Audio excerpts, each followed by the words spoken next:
បាទជំរាបសួរពុកម៉ែបងប្អូនគ្នាថ្ងៃនេះខ្ញុំមកប្រាប់ពុកម៉ែបងប្អូនគ្នាបាទពីទូរស័ព្ទយើងជាប់បែបនេះណា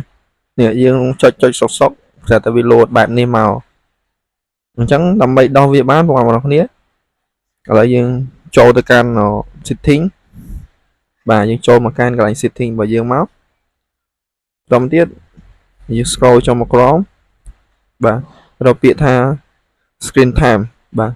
អញ្ចឹងពុកម៉ែបងប្អូនគ្នាចុចលើហ្នឹងមកហើយពុកម៉ែបងប្អូនមើលកន្លែងចំណុចទី2នេះគេដាក់ថា screen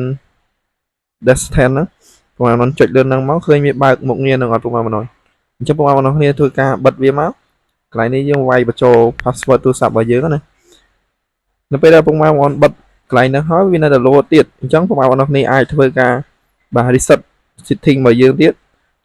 អញ្ចឹងពុកម៉ែបងប្អូនគ្នាយើងចូលមកកន្លែង general ហ្នឹងហើយយើងអស់ចុះមកក្រោមមក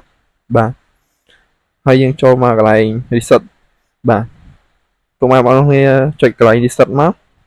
វាយកពាក្យថា reset all setting អញ្ចឹងវាមានប៉ះពាល់ទៅដល់ឯកសារឬក៏វីដេអូរូបភាពឲ្យយើងទេពុកម៉ែបងប្អូនគ្នាយើងគ្រាន់តែ reset ដូចជា Wi-Fi អ៊ីនធឺណិតអីយើងពាក់ព័ន្ធនឹង network របស់វា